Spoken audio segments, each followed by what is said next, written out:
Oke, assalamualaikum warahmatullahi wabarakatuh. Berjumpa kembali dengan Mas Bro Tegal. Tentunya akan saya berikan info-info yang mantap untuk kalian. Strategi dalam cuan kripto, dan saya akan bahas koin PP. Tapi kalian tetap riset sendiri karena dalam dunia kripto berisiko tinggi. Bisa cuan mendadak, bisa nowhere mendadak. Di sini akan saya bahas hari ini mengenai altcoin season pertama, juga koin PP. Banyak yang berpendapat bahwa bull market ini sudah waktunya bear. Komen banyak banget. Banyak yang percaya bear, tapi belum ada dasarnya. Ada juga yang percaya bull akan masih terjadi dengan dukungan fundament yang mendukung. Terserah semuanya, analisa kalian percaya yang bear CL minggat kabur ngawan bebek, yang percaya bull ditahan, di holding koinnya sampai cuan. Menurut berbagai macam komentar dan saya sendiri meyakini bahwa penurunan ini sih belum dalam kawan, belum dalam. Masih dalam punya Randa. Bercanda. Ya, dalam mana? Belum dalam.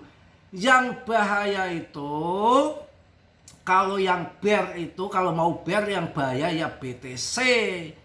Yang waktu bear itu harganya 16.000 ke 250 juta.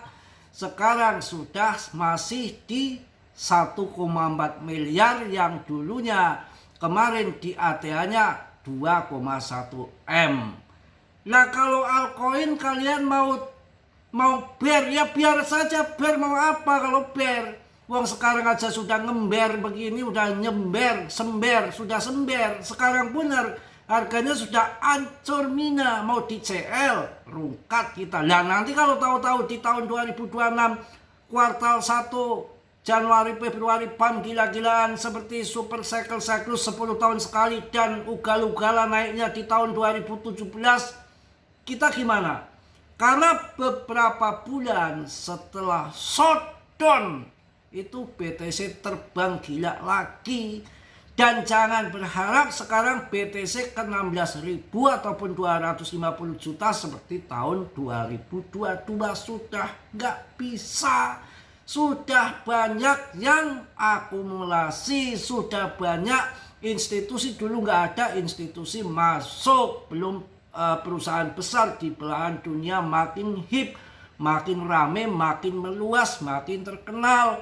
Ya nggak bakalan yang jual yang masuk di 2,1 miliar kemudian turun ancur dia CL, nggak bakalan dia mau.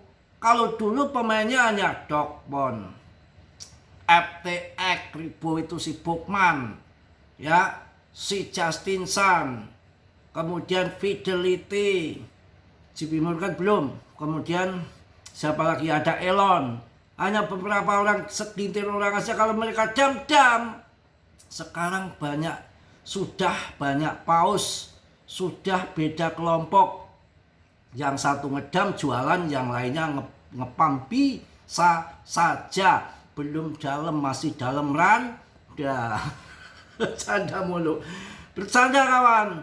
Saya akan memberikan ilmu untuk kalian. Cara bermain kripto itu nggak ada yang instan. Semua long invest. Yang ikut saya tahun 2023 sudah cuan besar di PP. Sekarang yang sangkut cuannya. Ke depan jangan coba-coba main di meme coin. Hancur kalian, 99% gagal, keberhasilan cuma 1%. Ke depan masuknya BTC. Kalau salah masuk, ditunggu saja harga berapapun, saya rasa BTC nanti ke depannya akan sampai. Tinggal kita sabar atau enggak. Ya, jadi ke depan jangan main meme coin, banyak kehancuran, banyak kegagalan. Yang real project saja butuh investor, butuh uang, butuh holder, butuh waktu. XPL pun hancur kendor kayak selananya Martini. Apalagi koin-koin yang baru pre-sale, listing awal, pra penjualan, airdrop, wah buang ke sampah. Jangan begitu. Ya, cari koinnya harus BTC, masuknya pun saat bear, tinggal ditunggu saja ngaceng dijual. Cuan dan tidak tergantung kalian. Sudah beli BTC di bawah 1M, 2,1M nggak jual. Masuk BTC 1,3M, 2,1M nggak jual. Sekarang turun kendor, BTC-nya nyalain siapa? Salahkan diri Anda sendiri. Itu yang sudah masuk di 21 miliar, 2,1 miliar sekarang turun di CL rugi. Ya kesalahan sendiri. Jari-jari kalian yang mau jual murah atau jual mahal. Jadi santai saja. Ya, kita harus betul-betul sabar dan membeli koin yang bagus-bagus, jangan ngasal. Kalau sekarang bilang bar, ngeber, wong sekarang harganya pun sudah ngeber kok. Mau TP gimana, udah ngeber, mau CL hancur. Dan di dalam data onsennya itu yang dijual itu orang-orang yang aktif scalping trader ataupun pemain jangka pendek. 70% rugi, 70% rungkat. Yang holder jangka panjang cuan besar. Masuk di bawah 1 miliar sekarang 1 miliar lebih. Masuk di 250 juta sekarang 1,4 miliar. Yang masuk di 1 miliar ya mereka cuan ya, sekarang 1,4 miliar. Yang rugi siapa? Yang rugi yang pemain jangka pendek. Ya 70% rugi. Yang holder lama ya santai. Kayak saya juga holder lama di PP santai cuan, sabrek-abrek, tinggal yang sangkut cuannya saja. Nanti ke depan saya ajari masuk grup saya, tembak koin-koin ini di saat harga kendor, cuan di TP, jangan berharap banyak. Polygon aja saya mainkan 2 bulan 3 bulan ini naik turun ada 10 kali, cuan banyak. Kalau sekarang kendor, ya aman-aman saja, tinggal cuannya. Itu cara bermainnya begitu. Ya, jadi ke depan hajar BTC di saat murah. Naik turun, tungguin aja, liatin aja. Waktunya sudah naik 1-2 kali lipat, sikat. Kapan turunnya Mas Bro, nanti mau masuk lagi, nanti keburu naik Mas Bro, tunggu. Tetap ada penurunan lagi. Begitu. Nanti kalau sudah cuan umpamanya di BTC masuk di bawah 1M, akhirnya 1,5M kalian TP. Kok di TP kok naik terus Mas Bro, biarin. Naik terus, ada yang ngepam, biarin. Nanti saatnya turun. Dan PP ini polanya nanti ketika akan diangkat pam 15 hari itu ngepam terus. Sampai yang akan beli saja bingung. Aduh nggak turun-turun. Kapan Mas Bro koreksi? Kapan turun? Kok nggak turun-turun? Mancing-mancing beli di atas. Ya nggak turun-turun. Kalian ya harus TP. Kalau udah anteng naik juga sedikit, turun juga nggak mau. Disangkakan pam tinggi. Gunting. Dia mancing-mancing orang masuk di pucuk. Begitu muatan di pucuk udah penuh, dia banting ke bawah, kalian sangkut. Begitu juga sebaliknya sekarang di bawah, mancing-mancing orang pada kabur biar CL volume kecil, holder hilang, dibam ke atas. Kalian juga bisa kecolongan, dibanting ke bawah CL kecolongan, dibam ke atas nggak TP bisa kecolongan. Altcoin tak kunjung padam. Ada 3 sinyal positif muncul di tengah ketakutan pasar. Kita akan ulet-ulet di sini. Meskipun total kapitalisasi pasar telah mengalami penurunan selama 4 minggu berturut-turut dan pasar telah kehilangan hampir 1 triliun dolar sepanjang bulan November, data menunjukkan adanya perbedaan mencolok dalam cara investor menarik modal mereka. Aset dengan kapitalisasi menengah dan kecil justru memberikan sinyal yang mengejutkan positif. Apa sebenarnya sinyal ini? Dan apa makna dalam konteks saat ini? Laporan berikut memberikan penjelasan secara rinci. Oke, ada 3 sinyal ya. Yang pertama adalah sinyal ini. Ya, kita jelaskan untuk kalian. 3 sinyal positif untuk altcoin di tengah pasar yang sangat pesimis. Indeks sentimen pasar berada dalam zona ketakutan ekstrim sepanjang sebagian besar bulan November, namun beberapa sinyal positif mulai muncul. Beberapa secercah harapan bagi altcoin. Satu adalah ketakutan aset mild dan low cap.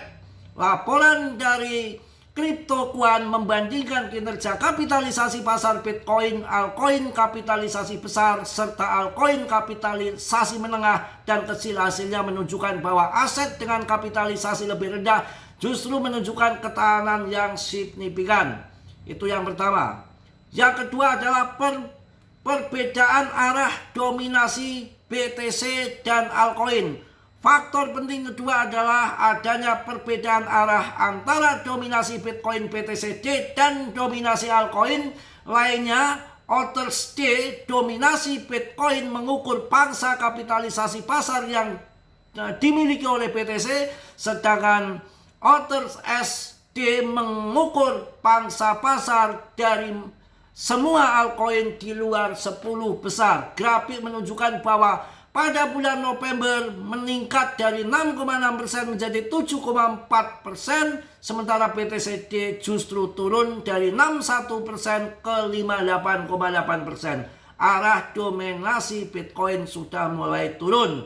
Ya, yang ketiga adalah volume perdagangan altcoin meningkat. Perbedaan ini mengindikasikan bahwa investor altcoin tidak lagi mudah melakukan panic selling mesti seorang mengalami kerugian. Sebaliknya mereka memilih untuk mempertahankan posisi dan menunggu pemulihan karena sudah rugi besar untuk di altcoin. Ngapain kita mau TPCL, tunggu sampai pump. Secara histori, ketika BTCD menurun dan dominasi altcoin meningkat, pasar seringkali memasuki siklus bull untuk altcoin. Begitu ya.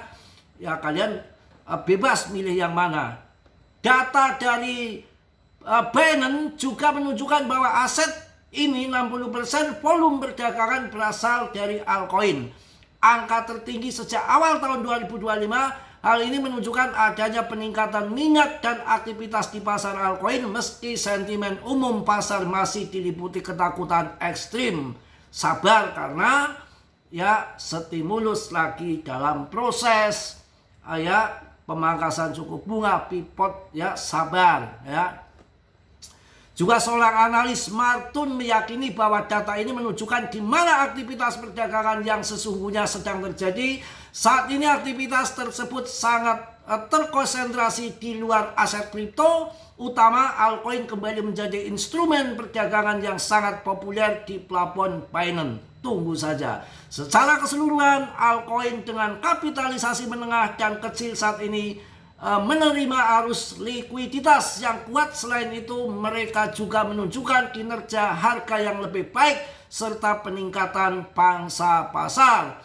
Faktor-faktor ini mengindikasikan bahwa para pemegang altcoin memiliki ekspektasi yang tinggi terhadap potensi pemulihan dan titik terendahnya pasar. Mungkin itu aja yang saya sampaikan. Tetap semangat, tetap yakin. Masuklah di saat bear. Ini kan katanya bear, kalian masuk saat bear, cuan kalian TP. Cuan jangan serakah TP, nanti yang dimainkan tinggal cuannya. Karena kripto naik dan turun. Maka dari itu mainnya jadi kayak saya santai, yang sangkut tinggal cuannya saja. Ya, yang mana modalnya sudah ditarik. Jadi kita harus santai begitu. Pelajari sampai satu siklus. Jangan asal koin baru naiknya lebih kenceng dari PP, langsung kalian sikatnya lebih jos dari PP CLPP, pindah yang lain habis. Kalau mau pindah ke BTC. Oke ya, mungkin itu aja yang saya sampaikan di malam hari ini. Mohon maaf yang sebesar-besarnya. Mas Bro mungkin banyak salah, banyak dosa, karena Mas Bro juga manusia biasa, nggak sempurna. Yang sempurna hanya milik Allah Subhanahu wa Ta'ala.